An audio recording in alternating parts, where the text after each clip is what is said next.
La noche en que descubrí que mi marido había vendido mi empresa por 15 millones para comprarle una isla privada a su amante, yo estaba sirviendo vino en nuestra terraza con vistas al Mediterráneo, sonriendo como la esposa perfecta que había aprendido a ser durante 8 largos años. Mi nombre es Inés Morales, tengo 37 años, y hasta hace 6 meses era la orgullosa propietaria de Esencia Natural, una empresa de cosmética orgánica que había construido desde cero, con mis propias manos, con mi sudor, con mis noches sin dormir y con los 2 millones de euros que mi padre me prestó cuando nadie más creía en mi visión. 15 años de trabajo incansable, 15 años de sacrificios, de rechazar vacaciones, de perderme cumpleaños familiares y reuniones con amigas. Todo para convertir un pequeño taller en el sótano de un edificio viejo de Barcelona, en una compañía valorada en 15 millones de euros, con distribución en toda España, Francia e Italia, con más de 120 empleados y una reputación impecable en el mercado de productos naturales y sostenibles. Vivíamos en el barrio de Sarriá-Sant-Gervasi, en un ático espectacular de 200 metros cuadrados que yo compré con el dinero de mis primeros grandes contratos, cuando la empresa empezó a despegar realmente y los pedidos llegaban más rápido de lo que podíamos producir. Rodrigo, mi marido, siempre decía con esa sonrisa encantadora que enamoraba a todo el mundo que él era mi socio silencioso, el hombre detrás de la exitosa mujer, el que manejaba las finanzas mientras yo me concentraba en la creatividad y en el desarrollo de productos. Él era consultor financiero, o al menos eso decía en sus elegantes tarjetas de presentación. Y cuando nos conocimos hace 9 años en una conferencia de emprendimiento en Madrid, me pareció el hombre más sofisticado y brillante que había conocido, jamás. Alto, de cabello oscuro con algunas canas prematuras que le daban un aire distinguido, con trajes perfectamente cortados y esa manera de hablar que te hacía sentir que realmente entendía los números, las inversiones, el complejo mundo de las finanzas, que a mí siempre me había parecido un idioma extranjero y hostil. Nos casamos un año después de conocernos, en una ceremonia íntima, en una masía cerca de Girona, rodeados de viñedos y con la bendición de mi padre, aunque ahora recuerdo que él tenía ciertas reservas que nunca expresó completamente en ese momento. Rodrigo se mudó a mi apartamento, que pronto se convirtió en nuestro apartamento, y poco a poco comenzó a involucrarse más y más en las finanzas de mi empresa. Al principio fue útil, realmente útil, porque yo odiaba lidiar con facturas, impuestos, declaraciones fiscales y todas esas cosas que me quitaban tiempo de lo que realmente me apasionaba, que era crear nuevas fórmulas, investigar ingredientes naturales, diseñar envases sostenibles y construir una marca que representara mis valores. Él insistió en que abriéramos cuentas conjuntas, en que me nombrara como apoderado en ciertos documentos para facilitar las operaciones, en que firmara poderes notariales por si acaso necesitamos actuar rápido en alguna inversión importante. Y yo, confiada, enamorada y completamente centrada en hacer crecer mi negocio, firmé todo lo que me puso delante sin leer demasiado la letra pequeña. Los últimos 6 meses habían sido particularmente estresantes para la empresa. 2 grandes corporaciones multinacionales del sector cosmético habían empezado a copiar descaradamente nuestras fórmulas, a bajar precios agresivamente para robarnos clientes y a presionarnos con demandas legales absurdas sobre supuestas patentes que ellos tenían y que nosotros supuestamente, estábamos violando. Era guerra comercial pura y dura, y yo estaba exhausta de pelear en tantos frentes a la vez. Fue entonces cuando llegó la oferta. Uno de esos gigantes corporativos, a través de sus abogados elegantemente vestidos y sus carpetas de cuero impecables, nos propuso comprar Esencia Natural por 15 millones de euros. 15 millones. Era una cifra que me dejó sin aliento. Una cifra que representaba más dinero del que había soñado tener en toda mi vida, pero también representaba entregar mi bebé, mi creación,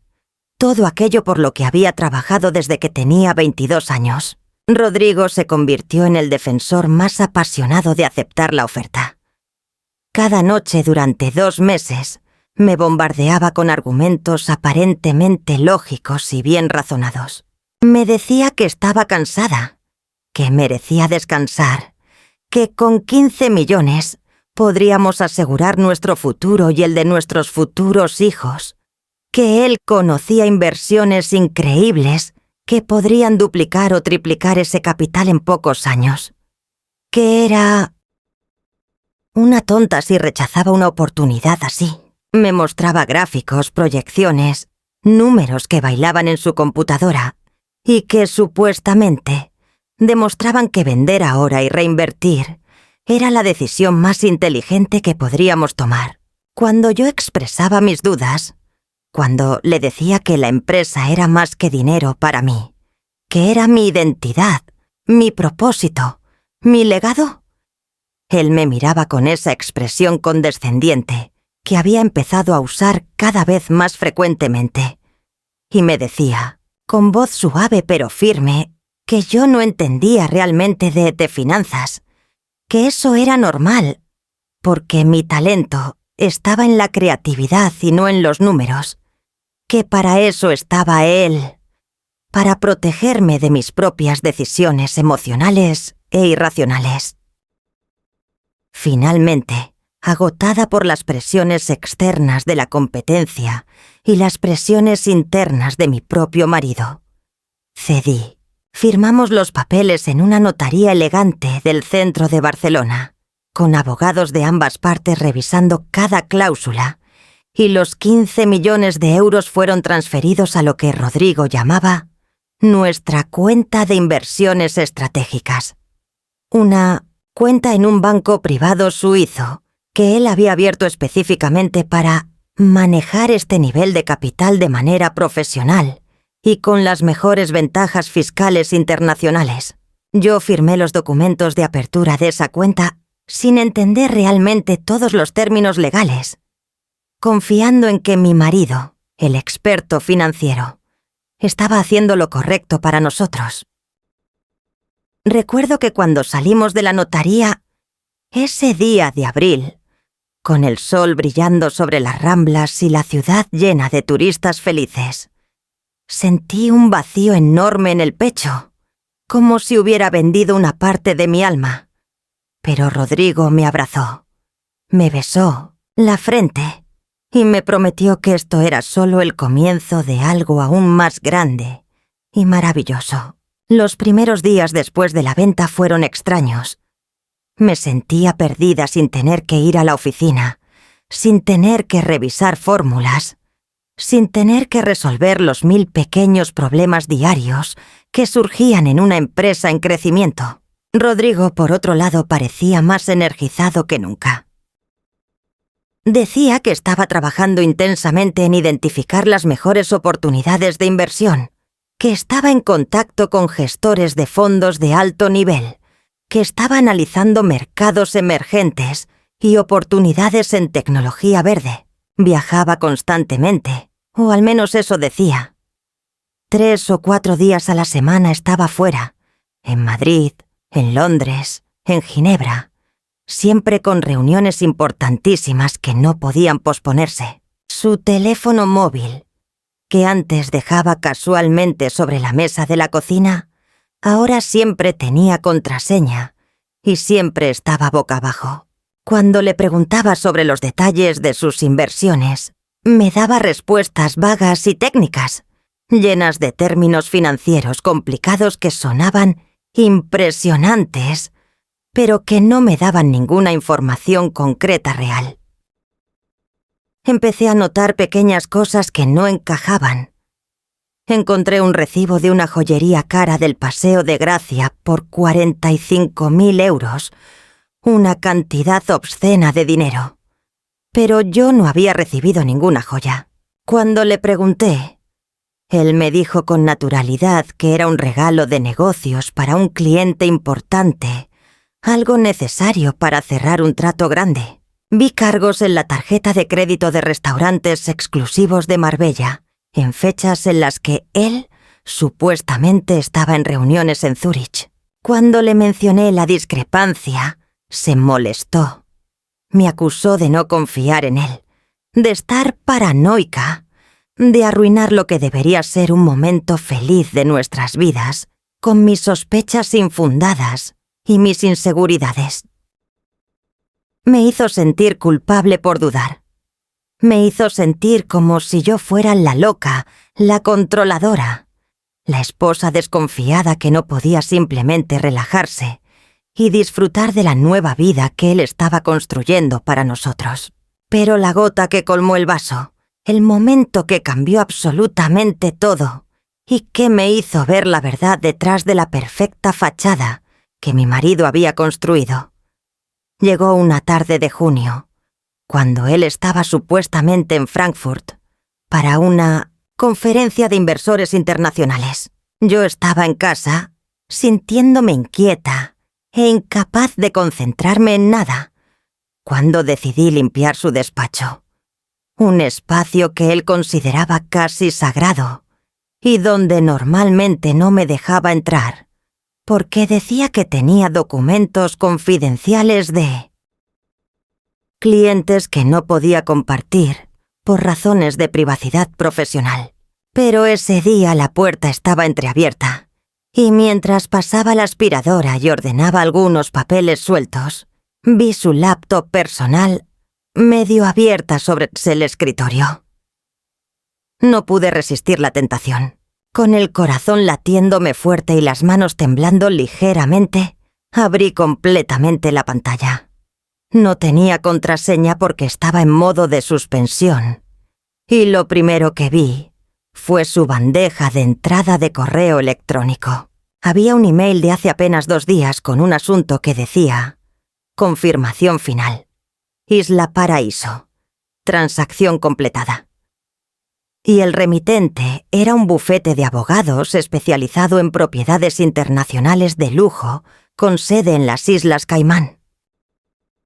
Mis dedos temblaban tanto que casi no podía controlar el mouse cuando hice clic en ese email que cambiaría mi vida para siempre. El mensaje era profesional, frío, lleno de términos legales, pero el contenido era devastadoramente claro. Confirmaban la transferencia exitosa de 8.500.000 euros por la compra de una propiedad identificada como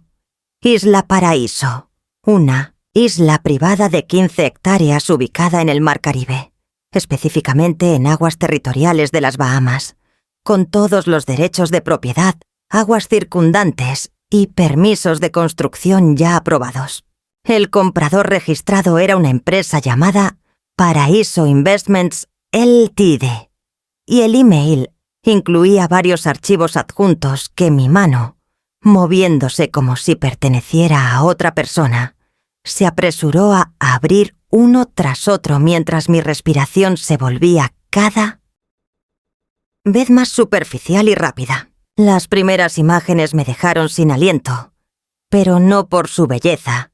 aunque eran objetivamente impresionantes, sino por el horror absoluto de lo que representaban. Ahí estaba la isla, fotografiada desde un dron o un helicóptero,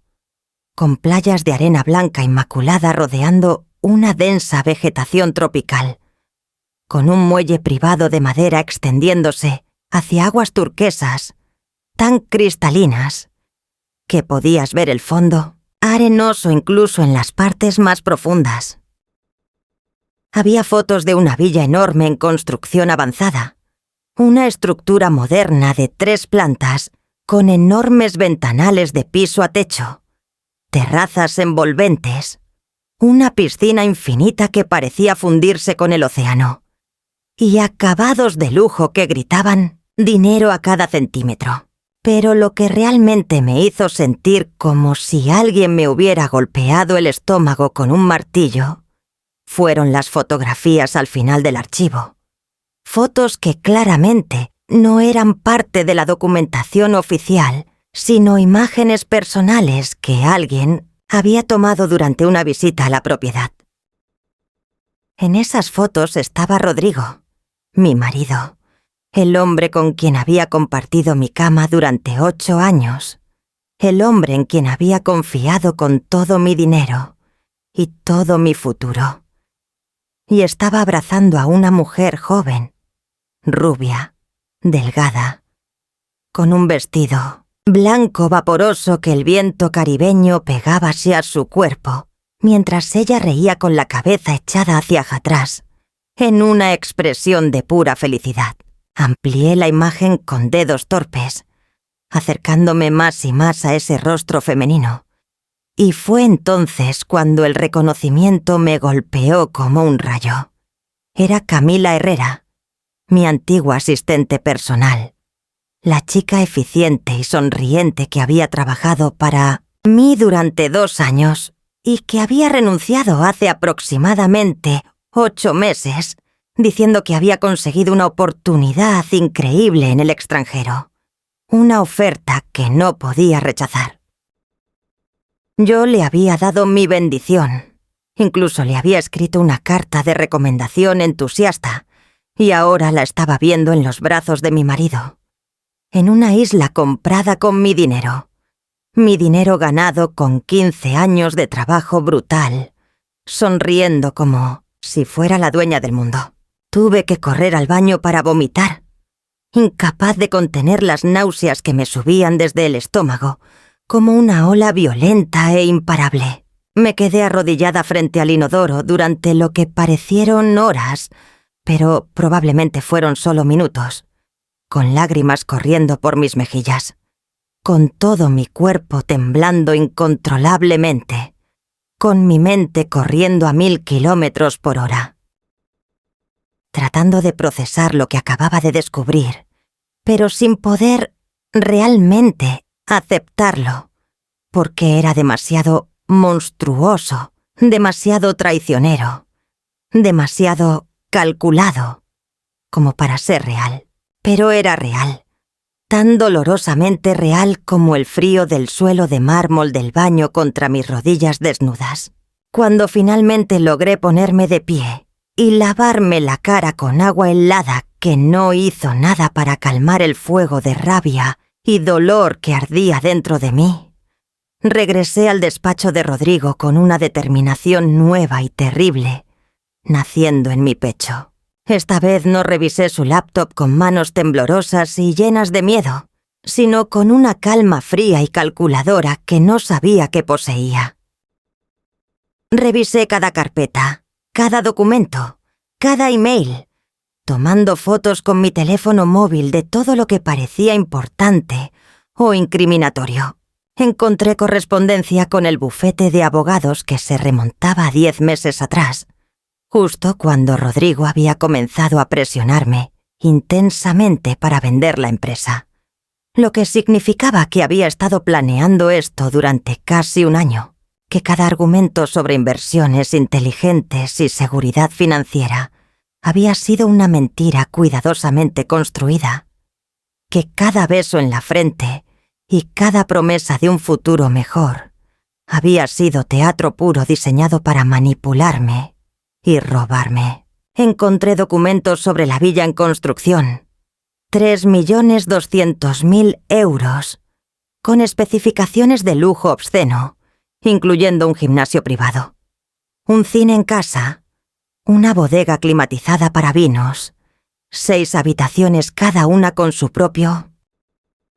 baño de mármol italiano y sistemas de energía solar de última generación. Seguí cavando más profundo en sus archivos digitales, abriendo carpetas que tenían nombres inocuos como Proyectos 2024 o Consultoría Varios.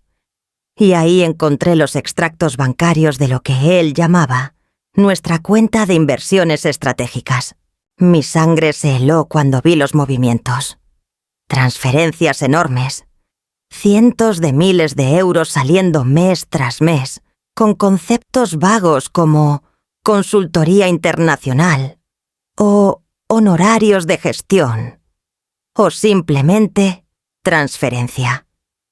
Saqué mi calculadora del teléfono con manos que habían dejado de temblar y ahora se movían con precisión quirúrgica y sumé los últimos 6 meses, 450.000 euros mensuales, cada mes, como un reloj, saliendo de nuestra cuenta.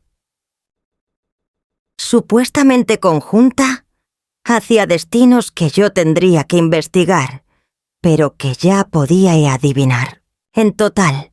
en solo medio año desde la venta de mi empresa, 2.700.000 euros habían desaparecido en lo que Rodrigo llamaría gastos operativos, pero que yo ahora sabía que eran el costo de mantener a su amante en el estilo de vida al Limousin, que claramente la había acostumbrado. Busqué en los cajones de su escritorio, ya sin ningún respeto por su privacidad, porque él claramente no había tenido ningún respeto por la mía, ni por mi confianza, y encontré una libreta de cuero negro que parecía ser una especie de diario o registro personal. Las entradas eran breves, casi telegráficas, pero revelaban una historia que me hizo querer volver a vomitar. C. Está feliz con el brazalete de diamantes. Reservado spa en Maldivas para 2 semanas. C. Merece un descanso. Arquitecto confirma que Villa estará lista para diciembre. Perfecta para empezar nueva vida. Nueva vida. Esas 2 palabras resonaban en mi cabeza como campanas fúnebres. Él estaba planeando una nueva vida. Una vida sin mí. Una vida construida completamente con el dinero que yo había ganado, sudando sangre durante 15 años. Y yo era tan estúpida, tan confiada, tan patéticamente ingenua, que había firmado todos los papeles que me puso delante, sin hacer una sola pregunta difícil. Encontré su viejo iPad, uno que ya casi no usaba porque tenía modelos más nuevos, y cuando lo encendí, descubrí que todavía tenía sesión iniciada en su cuenta de WhatsApp de respaldo. Ahí estaban todos los mensajes con Camila, meses y meses de conversaciones que documentaban no solo su romance, sino su conspiración contra mí. Leí con una mezcla de horror y fascinación mórbida, mientras ellos discutían los detalles de su plan. Cómo él la convencería de vender la empresa. Cómo transferirían el dinero a cuentas offshore, donde yo no pudiera rastrearlo fácilmente. Cómo comprarían propiedades a nombre de empresas fantasma. Cómo esperarían el momento perfecto para que él me pidiera el divorcio, alegando incompatibilidad irreparable o alguna otra excusa vaga que no levantara sospechas. En un mensaje particularmente nauseabundo, Camila le escribía: «Amor, ¿estás seguro de que esa tonta no sospecha nada? A veces me mira raro cuando voy a la oficina». Y él respondía con una confianza arrogante: «Tranquila, mi vida. Inés es brillante con las cremas y los perfumes, pero con los números es una idiota. Nunca va a darse cuenta hasta que sea demasiado tarde». Esa frase, esa descripción despectiva de mí como una idiota, me dolió más que todas las evidencias de la traición romántica. Porque revelaba el desprecio real que él sentía por mí. La forma en que me veía no como una socia igual, sino como una vaca lechera conveniente. alguien a quien explotar y luego descartar cuando ya no fuera útil. Seguí leyendo los mensajes, incapaz de detenerme aunque cada palabra era como tragar vidrio molido. Y encontré su plan completo, detallado en una conversación de hace 3 meses. Primero asegurar la isla y la villa. Luego transferir el resto del dinero a cuentas en las Caimán que yo no conocía. Luego presentar papeles de divorcio, alegando que yo me había vuelto emocionalmente distante después de vender la empresa y que nuestro matrimonio ya no tenía salvación. Y finalmente, según sus propias palabras escalofriantes, dejarla con lo mínimo que exija la ley española, probablemente 1 millón o 2 si tenemos suerte con los abogados, y nosotros nos quedamos con el resto para vivir como reyes en el Caribe. Tomé fotos de todo, de cada email, de cada extracto bancario, de cada mensaje de WhatsApp, de cada página de esa libreta negra maldita, trabajando con una eficiencia robótica mientras una parte de mi cerebro seguía gritando que esto no podía estar pasando y otra parte, la parte que estaba tomando el control, ya estaba planificando mis próximos movimientos. Cuando finalmente terminé de documentar la evidencia, miré el reloj y me di cuenta con un sobresalto de que habían pasado casi 3 horas desde que había abierto su laptop por primera vez. Rodrigo no volvería hasta mañana según su itinerario, lo que me daba tiempo, pero no mucho. Cerré todo cuidadosamente, dejé el despacho exactamente como lo había encontrado y me senté en el sofá de la sala con mi teléfono en las manos, mirando las fotos que había tomado como evidencia, tratando de decidir qué hacer con esta información. Devastadora. Mi primer instinto fue llamar a Rodrigo inmediatamente, gritarle, exigir explicaciones, pero algo me detuvo. Una vocecita sabia en el fondo de mi mente me dijo que si lo confrontaba ahora, él tendría tiempo de cubrir sus rastros, de mover el dinero restante, de preparar su defensa legal, de construir una narrativa en la que yo era la loca paranoica y él la víctima inocente de mis acusaciones infundadas. No, necesitaba ser más inteligente que eso. Necesitaba ayuda profesional. Y sabía exactamente a quién acudir primero. Esa noche no dormí ni un solo minuto. Me quedé despierta en la cama mirando el techo mientras mi mente procesaba la magnitud de la traición y planificaba mis próximos pasos con una claridad que solo puede venir del dolor convertido en determinación. Al amanecer, cuando los primeros rayos de sol comenzaron a filtrarse por las cortinas de lino blanco de nuestra habitación, tomé mi teléfono y marqué el número de mi padre, Andrés Morales, un hombre de 68 años que había construido su propia fortuna en el sector inmobiliario y que siempre, desde el momento en que le presenté a Rodrigo hace 9 años, había mantenido una actitud de cortesía educada, pero nunca de verdadero entusiasmo, hacia mi elección de marido. Respondió al tercer tono, con esa voz rasposa que siempre tenía por las mañanas antes de su primer café. Y cuando le dije que necesitaba verlo urgentemente, que era una emergencia pero que no podía hablar por teléfono, él no hizo preguntas innecesarias, sino que simplemente me dijo que fuera a su casa de Pedralbes inmediatamente, que cancelaría sus reuniones matutinas y me esperaría. Llegué a la imponente casa de piedra de mi padre 1 hora después,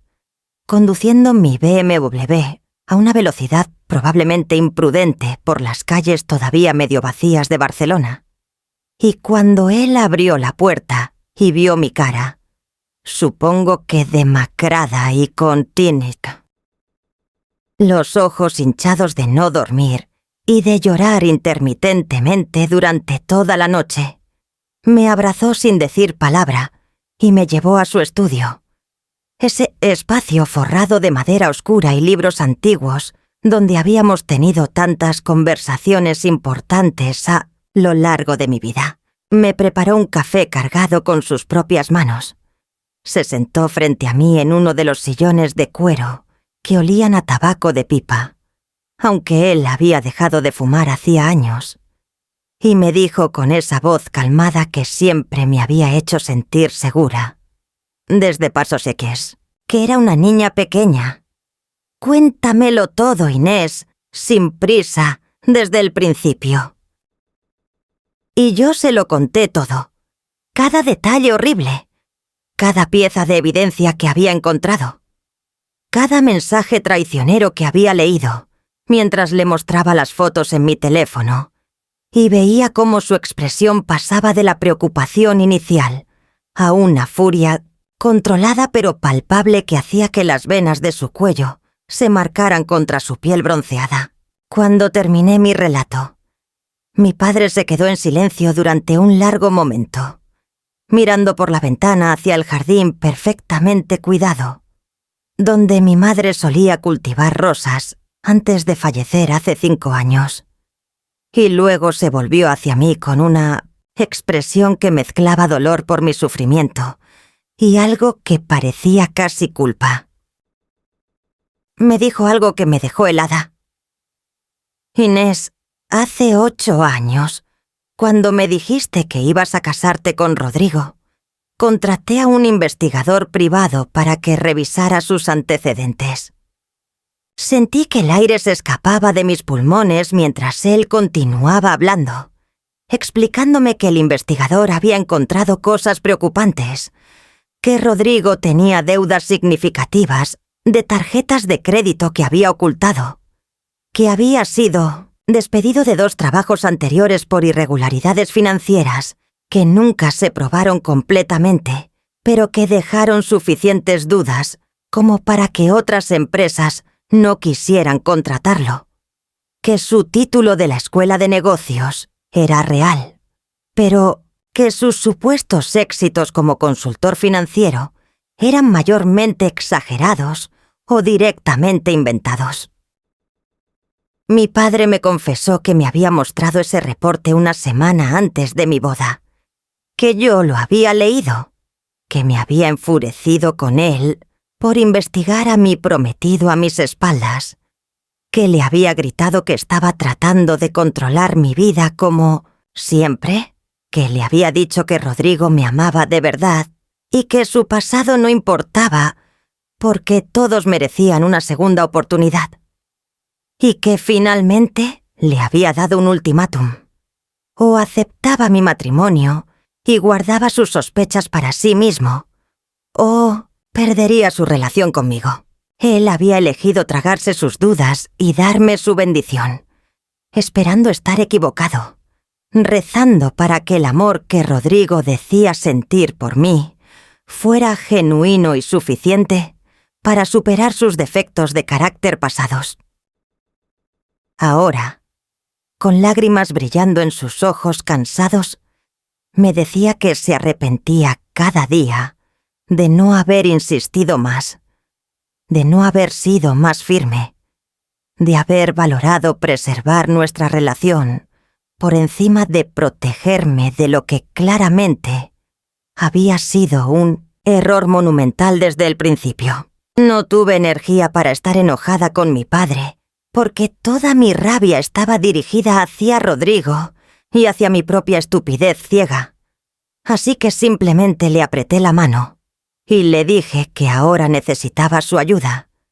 no sus disculpas. Él inmediatamente tomó el control de la situación con la eficiencia de un hombre acostumbrado a resolver problemas complejos en el mundo de los negocios. Llamó a su abogada personal,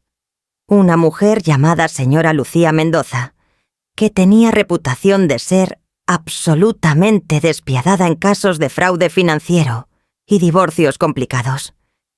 y le pidió que viniera a su casa inmediatamente sin importar qué otros compromisos tuviera ese día, porque esto era una emergencia de la más alta prioridad. La señora Mendoza llegó 2 horas después, Una mujer de unos 50 años con cabello gris cortado en un bob elegante, traje sastre negro impecable y una mirada afilada que inmediatamente me hizo sentir que finalmente tenía a alguien competente y feroz de mi lado en esta pesadilla. Le mostré todas las evidencias que había recopilado. Le conté toda la historia desde el principio y la vi tomar notas meticulosas en su tablet, mientras su expresión se mantenía profesionalmente neutral, pero sus ojos brillaban con lo que reconocí, como la anticipación de un depredador que acaba de encontrar una presa particularmente satisfactoria. Cuando terminé, ella revisó los documentos durante lo que pareció una eternidad, haciendo preguntas específicas sobre fechas, cantidades, nombres de instituciones bancarias, y finalmente levantó la vista y me dio su evaluación inicial con una voz clara y directa que no endulzaba la realidad, pero tampoco la hacía parecer desesperada. Me explicó que técnicamente yo había firmado documentos dándole a Rodrigo poder para manejar ciertas cuentas y realizar ciertas transacciones, lo cual complicaba las cosas desde una perspectiva legal, porque él podría argumentar que actuó con mi consentimiento implícito,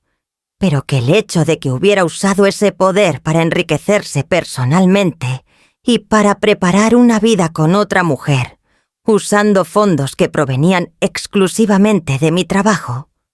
constituía fraude matrimonial y posiblemente varios tipos de delitos financieros que un fiscal competente podría perseguir criminalmente. El problema más inmediato, me explicó la señora Mendoza con una franqueza que aprecié, aunque me asustara, era que de los 15 millones de euros originales, Rodrigo ya había gastado o movido a lugares difíciles de rastrear una cantidad sustancial. Había gastado 8,5 millones en la isla, 3,2 millones en la villa que estaba en construcción sobre esa isla. Había comprado un yate de lujo por 1,8 millones euros que estaba registrado a nombre de una empresa, Itoestinos, Panamá, cuyo beneficiario real era imposible de determinar sin una investigación forense exhaustiva, y había transferido en los últimos 6 meses casi 3,6 millones euros en lo que él llamaba gastos operativos,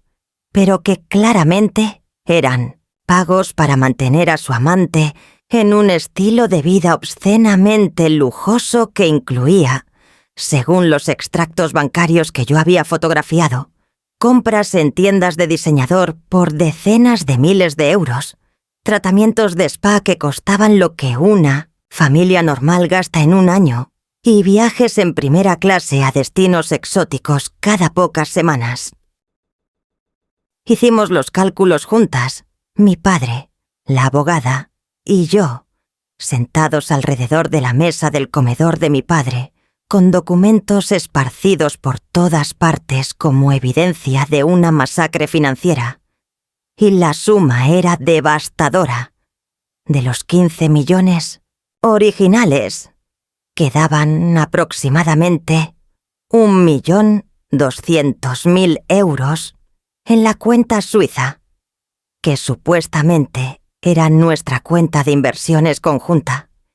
y Rodrigo podría mover ese dinero en cualquier momento, si sospechaba que yo había descubierto su plan. Todo lo demás, casi 14 millones de euros, estaba invertido en activos que serían extremadamente difíciles de recuperar rápidamente, especialmente considerando que muchos estaban a nombre de empresas offshore o en jurisdicciones que no cooperaban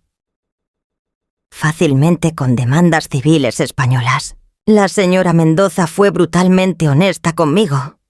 Incluso en el mejor escenario, recuperar esos activos tomaría años de litigios costosos y complicados, y no había garantía de que pudiéramos recuperarlo todo, especialmente si Rodrigo decidía declararse en bancarrota personal o si lograba esconder algunos fondos en lugares donde nunca los encontraríamos. Pero luego la señora Mendoza se inclinó hacia adelante, con una expresión que solo puedo describir como depredadora, y me dijo algo que encendió una chispa de esperanza en mi pecho aplastado. Había otra manera de abordar esto, una manera que requería que yo fuera muy valiente y muy buena actriz durante las próximas semanas. En lugar de confrontar a Rodrigo inmediatamente, en lugar de mostrar nuestras cartas y darle tiempo para preparar su defensa y mover los activos restantes fuera de nuestro alcance, ella sugería que yo continuara actuando como si no supiera nada, que siguiera siendo la esposa confiada e ignorante que él creía que era, mientras nosotros trabajábamos en silencio para construir un caso legal hermético y para preparar una confrontación pública tan devastadora que él no tendría tiempo de reaccionar, antes de que lo atrapáramos con las manos metidas hasta el fondo, en el tarro de galletas, metafóricamente hablando. El plan que la señora Mendoza esbozó era arriesgado pero brillante, en su simplicidad brutal. Necesitábamos que Rodrigo confesara sus intenciones, preferiblemente grabado en audio o video, de manera que no pudiera negar después lo que había dicho. Necesitábamos documentación adicional que probara que él había actuado con intención de defraudar específicamente y no simplemente con mal juicio financiero. Y necesitábamos hacerlo de una manera que fuera legalmente admisible en un tribunal español, porque de lo contrario toda nuestra evidencia podría ser descartada por tecnicismos procedimentales. Para lograr esto, ella sugería instalar dispositivos de grabación discretos en nuestra casa, particularmente en el despacho de Rodrigo, y en nuestra sala de estar donde él típicamente hacía llamadas de negocios, y provocarlo sutilmente para que hablara sobre sus planes de manera que quedara registrado su conocimiento consciente de que estaba cometiendo fraude. Mi padre contrató inmediatamente a un experto en seguridad privada que llegó esa misma tarde, con equipos de vigilancia tan pequeños y discretos que eran prácticamente invisibles una vez instalados, pequeños dispositivos del tamaño de un botón que podían grabar audio de alta calidad y transmitirlo en tiempo real a un servidor seguro, donde quedaría almacenado con marcas de tiempo que probarían su autenticidad. También contraté, siguiendo el consejo de la señora Mendoza, a un investigador privado especializado en rastrear activos offshore, un hombre llamado señor Ibáñez, que había trabajado antes para agencias gubernamentales investigando casos de lavado de dinero y que tenía contactos en bancos y bufetes de abogados en prácticamente todos los paraísos fiscales del mundo. Le di acceso a toda la información que había recopilado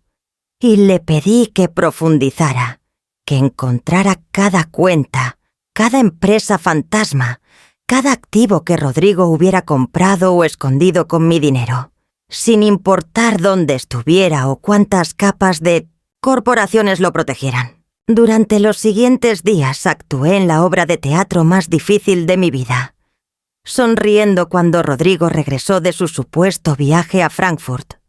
besándolo en la mejilla cuando llegaba a casa, preguntándole sobre sus reuniones con falso interés, mientras por dentro quería arrancarle los ojos por cada mentira que salía de su boca con tanta facilidad ensayada. Él no notó nada extraño en mi comportamiento, o al menos eso parecía, porque continuó con su rutina normal de salidas frecuentes, llamadas misteriosas que tomaba en su despacho con la puerta cerrada, y esa actitud vagamente condescendiente que usaba conmigo cuando yo preguntaba sobre nuestras finanzas o nuestro futuro. Mientras tanto, el señor Ibáñez trabajaba sus conexiones internacionales y comenzó a enviarme reportes diarios que revelaban la verdadera extensión del imperio que Rodrigo estaba construyendo con mi dinero. Además de la isla y la villa, había comprado un apartamento de lujo en Miami valorado en $900,000 a nombre de otra empresa fantasma. Había abierto cuentas en 3 bancos diferentes en las Islas Caimán, con saldos combinados que sumaban casi 2 millones de euros. Y había establecido lo que parecía ser un fideicomiso irrevocable en Liechtenstein, con Camila como beneficiaria principal. Un fideicomiso que contenía activos valorados en más de 4 millones de euros y que sería extremadamente difícil de disolver, incluso con una orden judicial, porque las leyes de Liechtenstein protegían agresivamente la privacidad de ese tipo de estructuras financieras. La señora Mendoza me citó en su elegante oficina del Paseo de Gracia, una semana después de nuestra primera reunión. Y cuando entré, encontré no solo a ella, sino también a un hombre que me presentó como el inspector Javier Ruiz de la Unidad de Delitos Económicos de la Policía Nacional. Un hombre de unos 45 años con expresión seria y modales profesionales, que me explicó que mi padre había contactado discretamente con sus superiores y que ellos habían revisado preliminarmente la evidencia que habíamos recopilado hasta el momento. El inspector me dijo con una franqueza que aprecié que tenían suficiente material para abrir una investigación criminal contra Rodrigo por apropiación indebida, falsificación de documentos y posiblemente lavado de dinero. Pero que preferirían esperar un poco más, dejar que siguiera sintiéndose seguro y confiado, porque los criminales financieros más exitosos raramente se delatan completamente hasta que creen que ya han ganado y que están completamente a salvo de cualquier consecuencia. El plan que elaboramos juntos durante esa reunión, que duró casi 4 horas, fue meticuloso hasta el más mínimo detalle, diseñado para provocar que Rodrigo revelara sus intenciones completas de una manera que fuera indiscutible ante un tribunal. Habíamos descubierto a través del investigador privado que Rodrigo y Camila estaban planeando una especie de celebración, una cena elegante en nuestra propia casa de Barcelona, dentro de 2 semanas, donde invitarían a un grupo selecto de personas que ellos consideraban sus amigos más cercanos para hacer un anuncio importante. Según los mensajes interceptados entre Rodrigo y Camila, que el señor Ibáñez había logrado acceder mediante métodos que probablemente eran legalmente cuestionables, pero que nos daban información invaluable. El plan era que Rodrigo me pidiera el divorcio durante esa cena, presentándolo como una decisión mutua y amigable, delante de testigos que luego podrían corroborar su versión de que yo estaba de acuerdo, y que no había sido nada traumático ni conflictivo. Una narrativa cuidadosamente construida para protegerse de futuras acusaciones de abandono malicioso o crueldad matrimonial, que podrían afectar el acuerdo de divorcio. La audacia pura de su plan me dejaba sin aliento cada vez que pensaba en él. No solo me había robado sistemáticamente durante meses, no solo había construido una vida paralela completa con mi dinero y mi ex empleada, sino que ahora planeaba humillarme en mi propia casa, delante de personas que probablemente incluirían algunos de mis propios amigos, presentando su traición como si fuera algún tipo de separación civilizada y mutuamente acordada entre adultos maduros que simplemente habían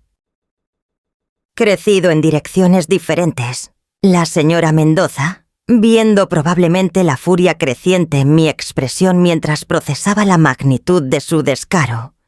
me puso una mano calmante en el brazo y me dijo que esto era en realidad perfecto para nosotros, que su arrogancia sería su perdición, porque esa cena nos daba la oportunidad ideal para contraatacar de una manera que él nunca vería venir y que sería absolutamente devastadora en su efectividad. Mi papel en este plan era continuar siendo la esposa aparentemente ignorante, permitir que los preparativos para la cena siguieran adelante exactamente como Rodrigo los había planeado, incluso ayudar con los arreglos cuando él me los presentara como una simple reunión social con amigos, mientras que en secreto yo estaría preparando mi propia presentación, mi propia revelación que convertiría su cena triunfal en su peor pesadilla. La señora Mendoza me explicó que necesitábamos no solo exponer su traición, sino hacerlo de una manera tan pública y tan bien documentada, que él no tuviera ninguna vía de escape, ninguna manera de manipular la narrativa o de presentarse como víctima de mis acusaciones infundadas. Para lograr esto, yo compilaría toda la evidencia que habíamos recopilado, toda la documentación de sus compras secretas, todas las transferencias bancarias, todos los mensajes de amor con Camila, todas las mentiras que me había dicho durante meses. Y lo presentaría todo en un formato visual claro y devastador durante esa misma cena, delante de todos los invitados que él había convocado para ser testigos de mi supuesta aceptación dócil de su abandono. Pasé los siguientes días trabajando obsesivamente en mi presentación, creando una especie de documental visual de su traición que comenzaba con fotos de nuestra boda hace 8 años, fotos donde ambos nos veíamos tan felices y tan llenos de esperanza para el futuro, y que luego progresaba cronológicamente a través de los años, mostrando los hitos de mi empresa, las ganancias crecientes, el éxito que había construido con tanto esfuerzo, antes de cambiar bruscamente a la evidencia de su conspiración. Capturas de pantalla de los emails sobre la compra de la isla, fotos de Rodrigo y Camila abrazándose en esa isla paradisíaca comprada con mi dinero, extractos bancarios con las transferencias masivas, destacadas en rojo brillante, gráficos que mostraban visualmente cómo los 15 millones de euros se habían evaporado en solo 6 meses, mientras yo creía tontamente que estaban siendo invertidos sabiamente para nuestro futuro conjunto. Cada diapositiva de mi presentación era un golpe calculado, diseñado no solo para informar, sino para humillar, para destruir la imagen cuidadosamente cultivada de Rodrigo como esposo devoto y consultor financiero competente, delante de todas las personas cuya opinión él valoraba. Coordiné con mi padre y con el inspector Ruiz para que estuvieran esperando afuera de mi casa el día de la cena, listos para intervenir en el momento exacto cuando yo les diera la señal, porque la señora Mendoza había obtenido discretamente una orden de congelamiento de activos que entraría en efecto en el momento en que la policía tuviera evidencia física de que Rodrigo había admitido sus intenciones fraudulentas, lo cual esperábamos provocar durante la confrontación. También había preparado documentos de divorcio completos que incluían demandas, no solo por el retorno de todos los activos comprados con mi dinero, sino también por daños y perjuicios sustanciales, por el trauma emocional y el daño a mi reputación profesional que su fraude había causado.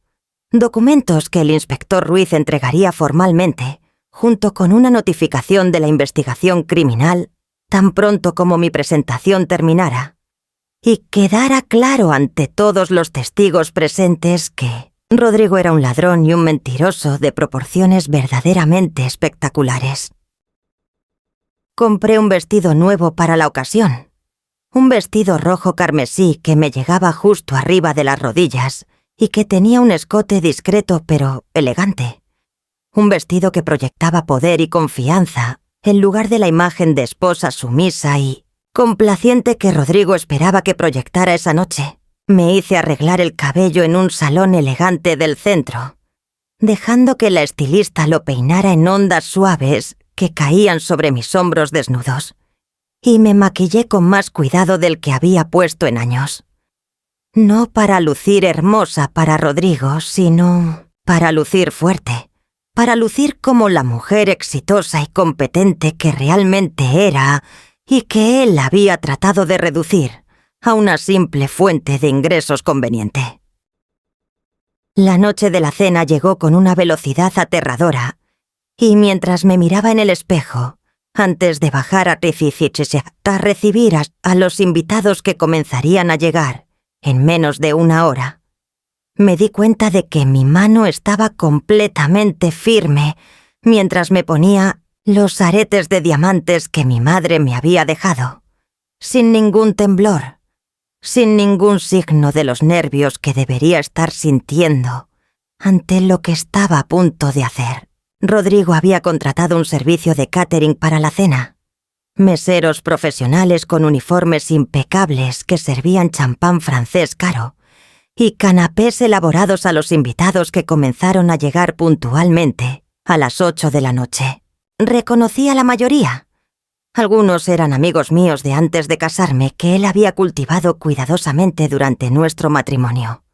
Algunos eran colegas de sus círculos de negocios que yo había conocido en varias funciones sociales a lo largo de los años. Y por supuesto estaba Camila, llegando con un vestido plateado que probablemente había costado miles de euros de mi dinero, y actuando como si fuera simplemente otra invitada casual, en lugar de la amante que había estado conspirando para robarme mi vida entera. La vi intercambiar miradas significativas con Rodrigo cuando pensaban que nadie estaba observando. Pequeñas sonrisas cómplices que debían parecer inocentes para cualquiera que no supiera la verdad, pero que para mí eran como puñaladas adicionales en una herida ya sangrante. Actué mi papel a la perfección durante la primera hora de la cena, circulando entre los invitados con una copa de champán que apenas toqué, sonriendo y haciendo conversación trivial sobre el clima y los planes de verano de la gente, mientras que por dentro contaba los minutos hasta el momento en que podría finalmente quitarme la máscara y mostrar mi verdadero rostro furioso. Rodrigo me miraba de vez en cuando con una expresión que interpretaba como satisfacción mezclada con un toque de lástima condescendiente, probablemente pensando que yo era tan ingenua que no tenía idea de lo que estaba a punto de anunciar, que iba a quedarme completamente sorprendida y probablemente devastada cuando él revelara su decisión de divorciarse delante de todos estos testigos. A las 9:30, cuando todos habían terminado los entrantes y los meseros estaban preparándose para servir el plato principal, Rodrigo se puso de pie en la cabecera de la mesa larga que habíamos instalado en nuestra sala de estar. Golpeó suavemente su copa con un cuchillo para captar la atención de todos y comenzó a hablar con esa voz suave y modulada que usaba cuando quería parecer serio, pero razonable. Empezó con agradecimientos generales a todos por venir, comentarios sobre lo importante que era estar rodeado de buenos amigos durante momentos importantes de transición en la vida, y yo podía ver que estaba construyendo hacia su gran revelación con el mismo cuidado que un actor construye hacia el clímax de una escena dramática.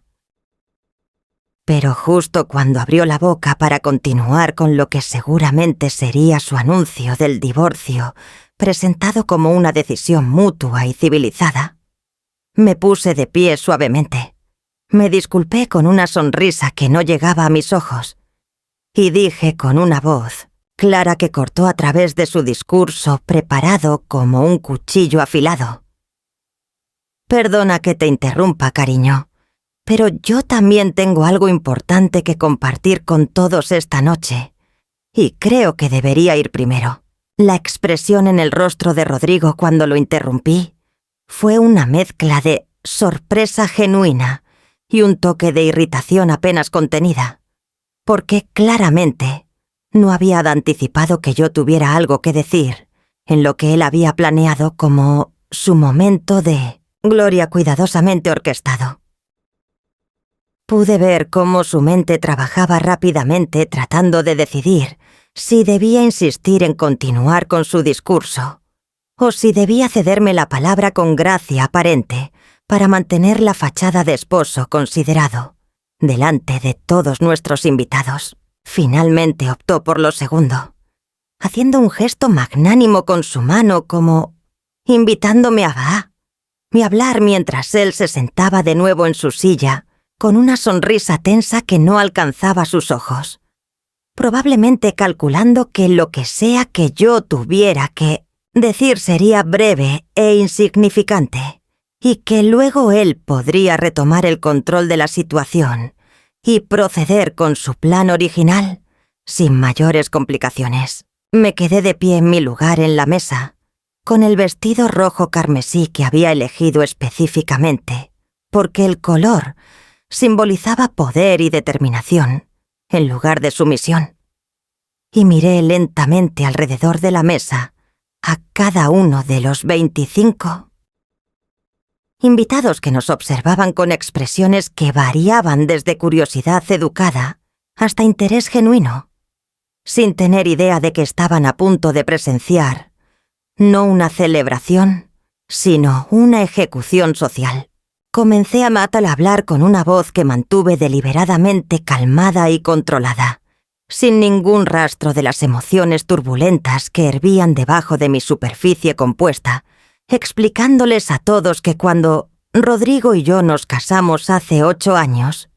yo era propietaria de una pequeña empresa de cosmética natural que apenas estaba empezando a despegar, y que durante esos 8 años de matrimonio había trabajado incansablemente para convertir esa pequeña operación en una compañía valorada en 15 millones de euros que empleaba a más de 120 personas y que distribuía productos en 3 países europeos. Los invitados asentían educadamente, probablemente preguntándose hacia dónde iba este recuento de mi historia empresarial, mientras Rodrigo me miraba con creciente incomodidad, que trataba de disfrazar con una sonrisa condescendiente, como si estuviera tolerando pacientemente las divagaciones de una esposa que estaba tomando demasiado tiempo con una anécdota que realmente no era tan interesante como ella creía. Continué explicando que hace 6 meses había vendido esa empresa que era mi vida, mi bebé, mi legado,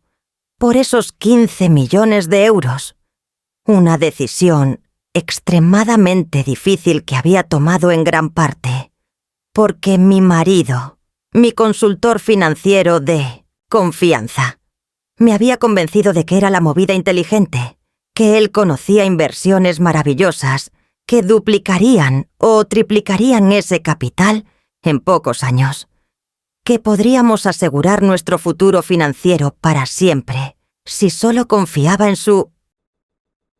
experiencia y en su conocimiento del mundo de las finanzas, que era tan superior al mío. Varias personas en la mesa miraron a Rodrigo con expresiones de admiración, claramente impresionadas por su papel como el esposo sabio y el asesor financiero competente.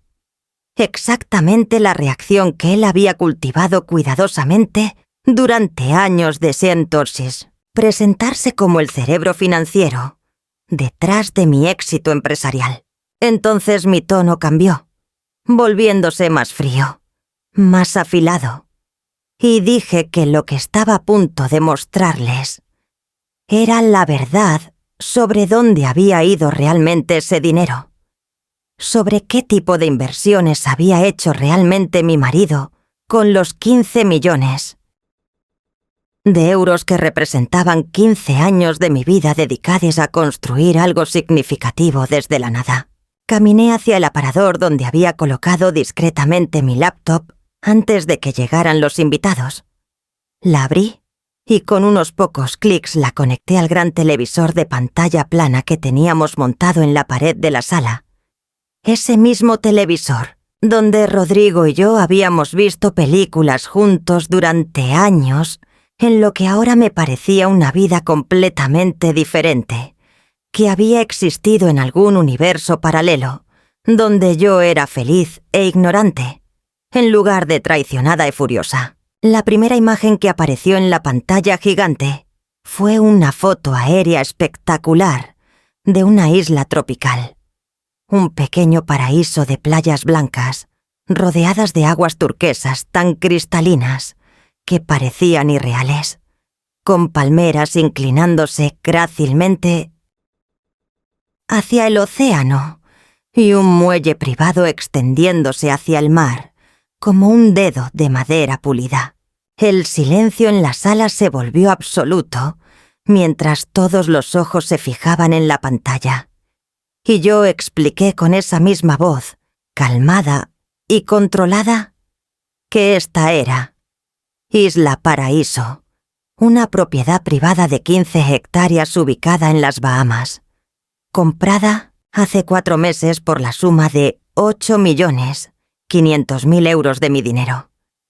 Dinero que, supuestamente, estaba siendo invertido sabiamente por mi marido en fondos diversificados y oportunidades de crecimiento estable. Pude escuchar murmullos de confusión comenzando a circular alrededor de la mesa.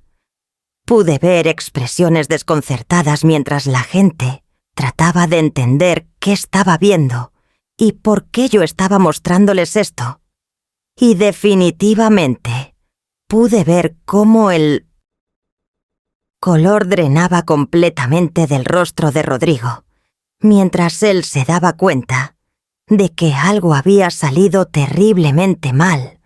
con su plan cuidadosamente construido. Hice clic para pasar a la siguiente diapositiva, que mostraba documentos legales con sellos oficiales y firmas notariales. Documentos que probaban que la propiedad había sido comprada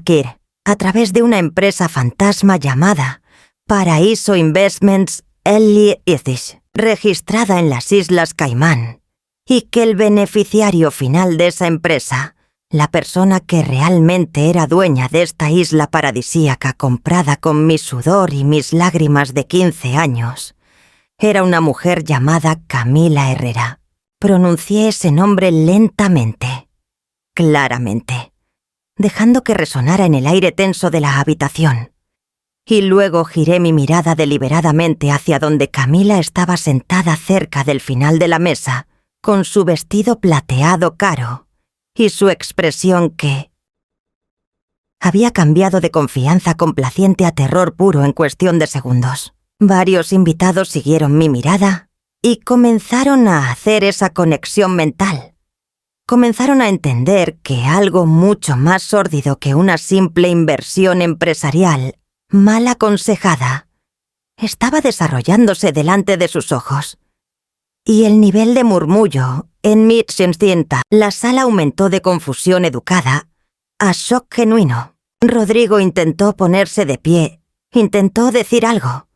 probablemente alguna excusa preparada o alguna explicación que haría que todo esto sonara razonable y justificable. Pero yo levanté una mano para silenciarlo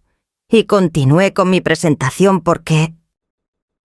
apenas estábamos comenzando y tenía mucho más que mostrar antes de permitir que él dijera una sola palabra en su defensa. La siguiente serie de diapositivas mostraban fotos que yo había encontrado en su laptop. Fotos de Rodrigo y Camila en esa isla, abrazándose en la playa como amantes en luna de miel,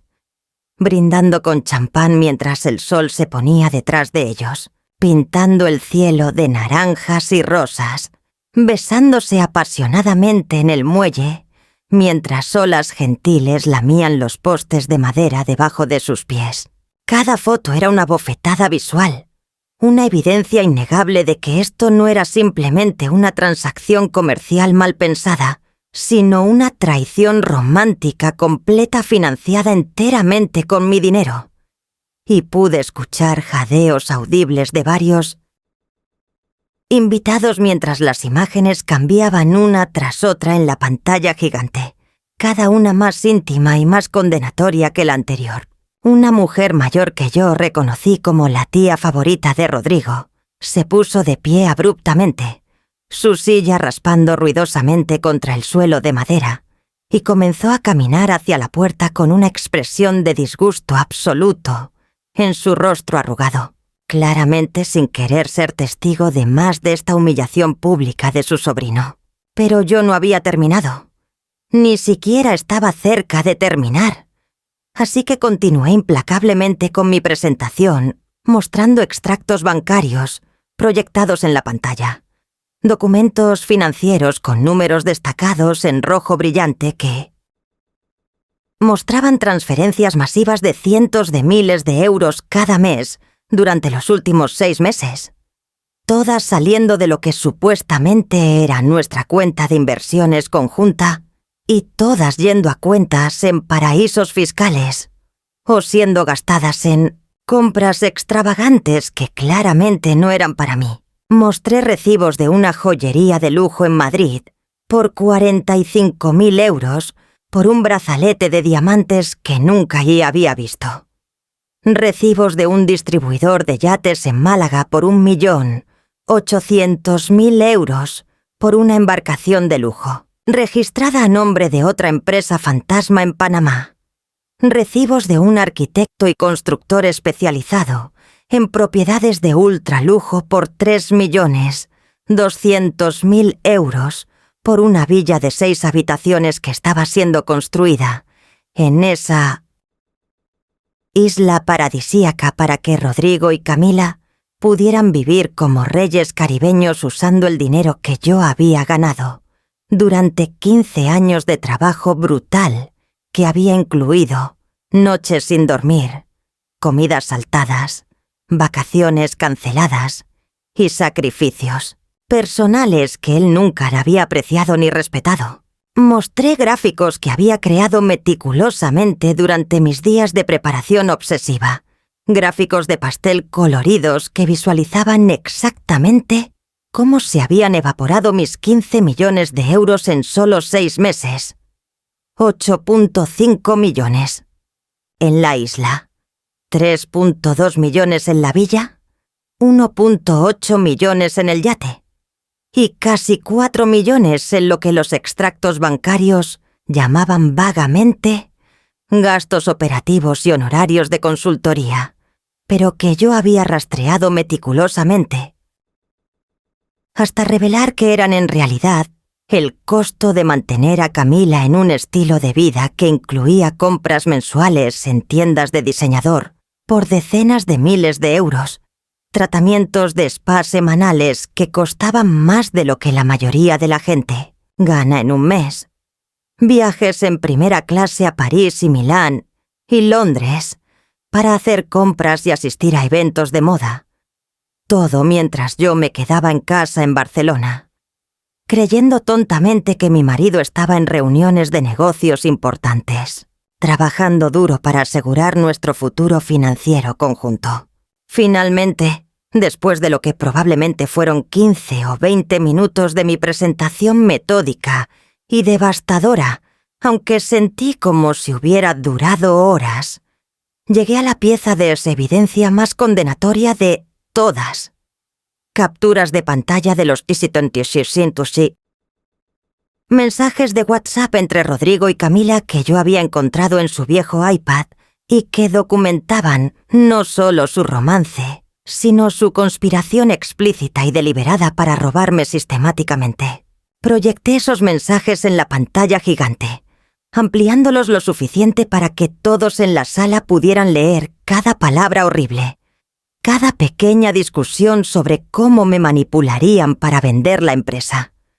cómo transferirían el dinero a lugares donde yo nunca podría rastrearlo, cómo esperarían el momento perfecto para que él me pidiera el divorcio, dejándome con lo mínimo que requiriera la ley, mientras ellos se escapaban a su paraíso caribeño con mis millones. Leí en voz alta algunos de los mensajes más reveladores, incluyendo ese en el que Rodrigo me llamaba idiota con los números y decía que yo nunca me daría cuenta hasta que fuera demasiado tarde. Y pude ver cómo varios de mis amigos en la mesa me miraban con expresiones de horror y compasión, mientras finalmente entendían la magnitud completa de la traición que había sufrido. Rodrigo finalmente encontró su voz, poniéndose de pie abruptamente con tanta fuerza que su silla se volcó detrás de él con un estruendo dramático, y gritó que esto era privado, que yo no tenía derecho a invadir su privacidad de esta manera, que había robado información de sus dispositivos personales sin su permiso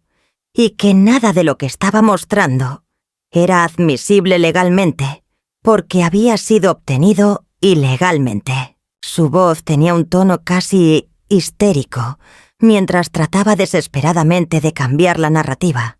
de convertirse de villano a víctima, de hacer que esto fuera sobre mi supuesta violación de su privacidad en lugar de sobre su robo sistemático de mi vida entera. Pero yo simplemente lo miré con una calma helada que había cultivado durante semanas de preparación, y le dije que todo lo que había mostrado había sido recopilado con el asesoramiento de abogados competentes, y que cada pieza de evidencia era completamente admisible en el Tribunal Español, donde muy pronto nos veríamos cuando yo presentara cargos criminales contra él por fraude, apropiación indebida, falsificación de documentos y probablemente varios otros delitos financieros que mi equipo legal estaba todavía catalogando mientras hablábamos. Camila intentó escabullirse hacia la puerta, probablemente esperando poder escapar de esta pesadilla antes de que las cosas empeoraran aún más para ella. Pero mi padre Andrés,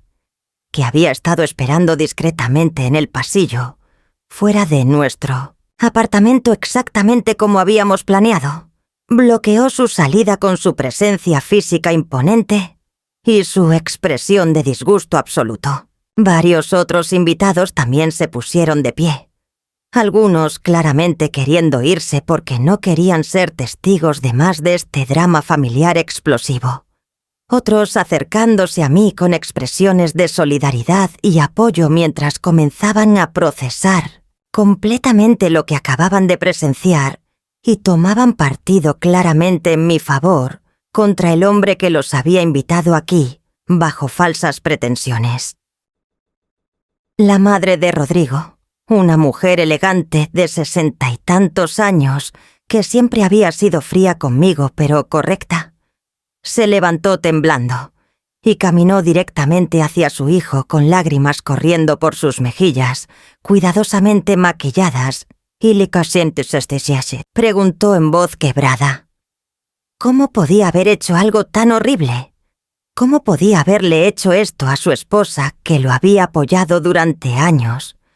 ¿Cómo podía haber traicionado no solo a Inés, sino también los valores que ella pensaba haberle enseñado sobre honor y decencia y respeto? Rodrigo comenzó a balbucear excusas incoherentes, tratando de explicar que yo nunca lo había amado realmente, que siempre había sido solo sobre mi empresa y mi dinero, que él se merecía algo mejor que ser el segundo violín en la vida de una mujer. Obsesionada con su trabajo, que Camila lo entendía y lo valoraba de maneras que yo nunca había hecho, construyendo una narrativa desesperada, donde él era de alguna manera la víctima de mi supuesta negligencia emocional, en lugar del ladrón calculador, que claramente era, pero sus palabras sonaban huecas y patéticas incluso para él mismo, mientras las pronunciaba, y pude ver en los rostros de todos en la sala que nadie estaba comprando su versión revisada de la realidad, que todos podían ver exactamente lo que era. Un chitoteta, hombre que había sido atrapado con las manos en el tarro de galletas y que ahora trataba desesperadamente de culpar al dueño del tarro por haberlo tentado con galletas tan deliciosas. Entonces, justo cuando pensé que la noche no podía volverse más satisfactoriamente dramática, llegó el momento que había estado esperando durante semanas de planificación cuidadosa. El sonido del timbre de la puerta, seguido por la entrada del Leibniz-Exostua, inspector Javier Ruiz de la Unidad de Delitos Económicos, acompañado por 2 oficiales uniformados, todos luciendo profesionales y serios, mientras el inspector sacaba documentos oficiales de su maletín de cuero negro. El inspector Ruiz entró en nuestra sala de estar con la autoridad tranquila de alguien que ha hecho esto cientos de veces antes, y el silencio que ya era denso en la habitación se volvió absolutamente sepulcral, mientras todos los invitados restantes observaban cómo este drama familiar privado se transformaba oficialmente en un asunto criminal con consecuencias legales reales y aterradoras. El inspector me saludó con un asentimiento profesional de cabeza, reconociendo mi papel en orquestar este momento, sin revelar que habíamos estado coordinando durante semanas, y luego dirigió su atención completamente hacia Rodrigo, quien se había quedado congelado junto a su silla volcada con una expresión en su rostro que solo puedo describir como terror puro finalmente, reemplazando la arrogancia y la indignación que había estado proyectando momentos antes. El inspector comenzó a bailar o hablar con esa voz oficial y medida que usan los representantes de la ley cuando están ejecutando procedimientos que han memorizado a través de años de práctica, informándole a Rodrigo que la Unidad de Delitos Económicos había estado investigando sus actividades financieras durante las últimas 2 semanas en cooperación con mi abogada y mi padre, que habían acumulado evidencia sustancial de múltiples delitos financieros, incluyendo apropiación indebida de fondos, falsificación de documentos legales, lavado de dinero a través de entidades corporativas offshore y conspiración para cometer fraude en gran escala. Rodrigo comenzó a negar todo frenéticamente, su voz subiendo de volumen, mientras insistía en que esto era ridículo, que él no había hecho nada ilegal, que todas las transacciones habían sido realizadas con fondos a los que tenía acceso legal, porque yo le había dado poder notarial sobre nuestras cuentas conjuntas, que él era mi esposo, y que tenía derecho a manejar nuestras finanzas como mejor le pareciera, dentro del contexto de nuestro matrimonio. Pero el inspector Ruiz simplemente lo interrumpió con una calma implacable, explicándole que tener poder notarial no le daba derecho a transferir fondos a su beneficio personal exclusivo, y mucho menos a establecer un estilo de vida paralelo completo con otra mujer usando dinero que provenía del trabajo de su esposa, que los documentos que había firmado para la venta de mi empresa incluían varias irregularidades que parecían ser falsificaciones de mi firma en páginas adicionales que yo nunca había visto ni aprobado, y que el patrón sistemático de transferencias a empresas fantasma en paraísos fiscales constituía lavado de dinero bajo las leyes españolas y europeas que regulaban este tipo de actividades financieras sospechosas. Camila, que hasta este momento había estado tratando de hacerse invisible en su esquina de la sala, de repente comenzó a llorar ruidosamente, sollozos dramáticos que sacudían todo su cuerpo delgado, mientras proclamaba entre lágrimas que ella no había sabido nada, que Rodrigo le había mentido a ella también, que él le había dicho que estaba divorciado, o al menos en proceso de separación cuando comenzaron su relación, que ella nunca le que habría aceptado ser la otra mujer si hubiera sabido la verdad. Completa sobre la situación. Sus palabras sonaban ensayadas y falsas, incluso mientras las lágrimas corrían genuinamente por sus mejillas, cuidadosamente contorneadas, y varios de los invitados la miraban con expresiones que mezclaban desprecio y un toque de lástima porque claramente ella también era una criminal, pero una criminal patética, que ahora trataba de salvarse a sí misma, arrojando a su co-conspirador bajo el autobús metafórico, sin ninguna lealtad ni dignidad. Yo saqué mi teléfono y con unos pocos toques en la pantalla proyecté en el televisor más capturas de pantalla de mensajes. Estos específicamente de hace un año cuando Camila todavía trabajaba para mí como mi asistente de confianza. Mensajes donde ella y Rodrigo discutían explícitamente su plan de esperar hasta que la empresa alcanzara su valor máximo antes de convencerme de vender. Mensajes donde ella le pasaba información confidencial sobre mis finanzas y mis planes de negocios, que ella había obtenido revisando mis archivos privados en la oficina.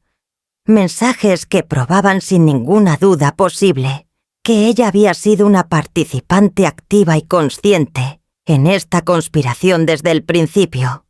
y no una víctima inocente engañada por un hombre manipulador. El inspector Ruiz sacó esposas de su cinturón con un movimiento fluido y practicado, y en ese momento la realidad de lo que estaba sucediendo pareció finalmente penetrar la negación de Rodrigo, porque comenzó a retroceder físicamente. Sus manos levantadas en un gesto defensivo mientras balbuceaba que esto era una locura, que no podían arrestarlo en su propia casa delante de todos estos testigos, que él tenía derechos y que exigía a Spuns hablar con su abogado antes de que dijeran o hicieran cualquier otra cosa. Pero los dos oficiales uniformados ya se habían movido para posicionarse a cada lado de él, bloqueando cualquier ruta de escape que pudiera estar considerando en su pánico creciente. Y el inspector le informó con esa misma calma profesional, implacable, que tenía absolutamente el derecho de permanecer en silencio y de contactar a un abogado, pero que eso no cambiaría el hecho de que estaba siendo arrestado en este momento bajo sospecha de múltiples delitos financieros graves que llevaban sentencias potenciales de prisión que sumaban muchos años si era declarado culpable de todos los cargos que estaban siendo preparados en su contra por el fiscal. La madre de Rodrigo colapsó en una silla cercana, su rostro escondido en sus manos elegantemente manicuradas, sus hombros sacudiéndose con sollozos silenciosos, mientras procesaba la humillación pública de ver a su hijo siendo arrestado como un criminal común delante de amigos y familia. La destrucción completa de la imagen respetable que ella había trabajado toda su vida para construir alrededor de su familia. Varios de los invitados restantes habían sacado sus teléfonos móviles y estaban claramente grabando video de la escena que se desarrollaba delante de ellos, capturando para la posteridad y probablemente para compartir en redes sociales más tarde el momento exacto en que un hombre aparentemente exitoso y respetable fue desenmascarado como un fraude y un ladrón. Y aunque una parte de mí se sentía mal por la vergüenza adicional que esto causaría a su familia inocente, una parte mucho más grande y más fuerte se sentía profundamente satisfecha de que su caída fuera tan pública y tan completa como había sido su traición. Los oficiales finalmente lograron esposar a Rodrigo a pesar de su resistencia inútil, y mientras lo conducían hacia la puerta con pasos que se arrastraban como si sus piernas apenas pudieran sostenerlo, él se giró hacia mí con una expresión que ya no era de negación o indignación, sino de súplica desesperada, y me gritó que por favor no hiciera esto, que era su esposa, y que se suponía que debía estar de su lado, que podíamos resolver esto en privado sin involucrar a la policía y arruinar completamente su vida. Su apelación a mi lealtad matrimonial, después de todo lo que me había hecho, fue tan absurdamente hipócrita que casi me hizo reír. Pero en lugar de eso, simplemente lo miré con una expresión tan fría y dura como hielo, y le dije con una voz que todo el Pixesa mundo en la sala pudo escuchar claramente que él había arruinado su propia vida con sus decisiones, que había elegido convertirse en un ladrón y un mentiroso, y ahora tendría que vivir con las consecuencias de esas elecciones, y que yo no era su esposa en ningún sentido significativo, porque ese título implicaba confianza y respeto mutuos, que él había destruido completamente con sus acciones durante el último año. Le dije que los papeles de divorcio serían servidos oficialmente dentro de las próximas 24 horas, que estaba demandando no solo la devolución de todos los activos comprados con mi dinero, sino también daños adicionales por el trauma emocional y el daño a mi reputación que su fraude había causado, y que esperaba sinceramente que disfrutara de los próximos años en prisión, pensando en cómo había tirado su vida por un sueño de paraíso tropical que ahora nunca experimentaría, excepto en sus recuerdos de unas pocas visitas antes de que todo se derrumbara a su alrededor. Camila también estaba siendo escoltada hacia la puerta por oficiales adicionales que habían llegado en un segundo vehículo policial. Y mientras pasaba junto a mí con las muñecas también esposadas y el maquillaje corrido por sus lágrimas continuas, me miró con una expresión que mezclaba odio y miedo,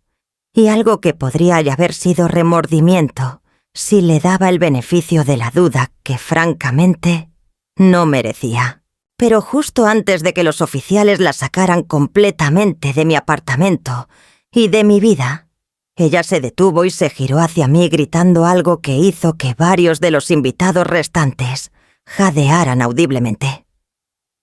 Me gritó que yo no tenía idea de lo que era realmente vivir con Rodrigo, que él me había odiado durante años porque yo era demasiado exitosa y lo hacía sentir pequeño e insignificante, que él la había buscado a ella porque necesitaba a alguien que lo admirara y lo pusiera primero en Koshitoshi, lugar de tratarlo como un accesorio útil en mi vida perfectamente organizada. Gritó que yo había sido tan obsesionada con mi empresa y mi dinero, que nunca había visto a mi propio marido como un ser humano con necesidades y sentimientos, y que de alguna manera retorcida yo era parcialmente responsable de haberlo empujado a los brazos de otra mujer con mi negligencia emocional crónica, su intento de hacerme sentir culpable, de compartir la responsabilidad por la traición de Rodrigo como si mi supuesto crimen de trabajar duro y construir una empresa exitosa de alguna manera justificara que él me robara 15 millones de euros. Fue tan absurdo que esta vez sí me reí. Una risa corta y amarga que sonó extraña, incluso en mis propios oídos. Le dije a Camila que podía construir cualquier narrativa que necesitara para dormir por las noches en su celda de prisión, que podía decirse a sí misma que era una especie de heroína romántica, rescatando a un hombre mal apreciado de su esposa fría y negligente, pero que la realidad que todos los presentes habían visto claramente esa noche era que ella era simplemente una oportunista codiciosa que había visto una manera de vivir como millonaria sin hacer el trabajo duro de ganar ese dinero ella misma, y que Rodrigo era simplemente un ladrón cobarde que había usado las palabras de amor para manipularme y robarme todo lo que yo había construido con mi propio esfuerzo durante 15 años de sacrificio que ninguno de los dos podría entender y apreciar, porque claramente ambos creían que el dinero debería venir fácilmente, sin consecuencias ni responsabilidad moral. Los oficiales finalmente sacaron a Camila de mi apartamento, mientras ella seguía gritando acusaciones incoherentes y justificaciones desesperadas que nadie quería escuchar. Y cuando la puerta se cerró detrás de ellos, el silencio que quedó en la sala era tan denso y pesado que podía sentirlo presionando contra mi piel, como una manta húmeda. Los pocos invitados que todavía permanecían en el apartamento me miraban con expresiones que variaban desde admiración hasta algo que parecía casi miedo. Como si de repente me hubieran visto transformarme de la mujer tranquila y profesional que conocían en algún tipo de guerrera vengativa, capaz de destruir vidas con precisión quirúrgica. Y supongo que en cierto modo, eso era exactamente lo que había hecho esa noche. Mi padre se acercó y me abrazó fuertemente, susurrando en mi oído que estaba orgulloso de mí, que había manejado esto con una fuerza y una gracia que mi madre habría admirado profundamente si hubiera estado viva para presenciarlo. Y sentí lágrimas, finalmente comenzando a formarse en mis ojos después de semanas de mantenerlas contenidas detrás de una máscara de determinación fría. Los siguientes 6 meses fueron un torbellino de procedimientos legales, audiencias judiciales, negociaciones con fiscales y abogados defensores, y un escrutinio mediático intenso que convertía cada detalle sórdido de mi vida matrimonial en titulares sensacionalistas que la gente consumía con su café matutino. El juicio de Rodrigo se convirtió en uno de esos casos que capturan la imaginación pública, porque tenía todos los elementos de un drama perfecto. Dinero, romance, traición, una isla tropical y una mujer exitosa que se había negado a ser victimizada, en silencio. La señora Mendoza trabajó incansablemente construyendo un caso hermético que documentaba cada euro robado, cada mentira contada, cada documento falsificado. Y cuando finalmente llegó el veredicto, Rodrigo fue sentenciado a 8 años de prisión por fraude agravado, falsificación de documentos y lavado de dinero, con la orden adicional de devolver todos los activos comprados con mi dinero más daños punitivos que el juez claramente diseñó para enviar un mensaje sobre las consecuencias de este tipo de traición calculada. La isla paradisíaca fue confiscada por el gobierno español como parte de los activos criminales y vendida en subasta pública a un magnate hotelero por 9 millones de euros. Los 3.200.000 que se habían gastado en la villa quedaron mayormente perdidos porque la construcción estaba incompleta y tuvo que ser demolida parcialmente, pero el yate fue recuperado y vendido por 1,5 millones, y después de meses de perseguir cuentas en paraísos fiscales, con la ayuda del señor Ibáñez y sus contactos internacionales, logramos recuperar aproximadamente otros 2 millones que Rodrigo había escondido en varias jurisdicciones. En total, de mis 15 millones originales, recuperé aproximadamente 11,5 millones, una pérdida significativa, pero no tan devastadora como podría haber sido si no hubiera descubierto su plan antes de que él moviera los últimos fondos, restantes fuera de mi alcance completamente. Camila recibió una sentencia más ligera de 3 años de prisión condicional, con la condición de que pagara 500.000 euros en restitución, una cantidad que claramente nunca podría pagar, dado que no tenía activos propios y estaba ahora desempleada y esencialmente no empleable después de que su papel en el fraude se volviera conocimiento público. Con el dinero recuperado y con una determinación renovada de no dejar que la traición de Rodrigo definiera el resto de mi vida, fundé una nueva empresa que llamé Renacimiento Beauty, un nombre que capturaba perfectamente el espíritu de resurgir de Komeshishoshikusakis, las cenizas de la destrucción. Mi padre se convirtió en mi socio, invirtiendo 3 millones de euros adicionales y aportando su experiencia empresarial y sus conexiones extensas en el mundo de los negocios españoles. Y juntos construimos una compañía que en solo un año alcanzó 8 millones de euros en ventas anuales, enfocándose en una línea de productos de lujo sostenibles que donaba un porcentaje de las ganancias a organizaciones que apoyaban a mujeres víctimas de abuso financiero y fraude matrimonial. Compré un apartamento nuevo en Madrid, lejos de Barcelona, y de todos los recuerdos dolorosos que esa ciudad ahora contenía para mí. Un espacio moderno y luminoso en el barrio de Chamberí, que decoré exactamente a mi gusto,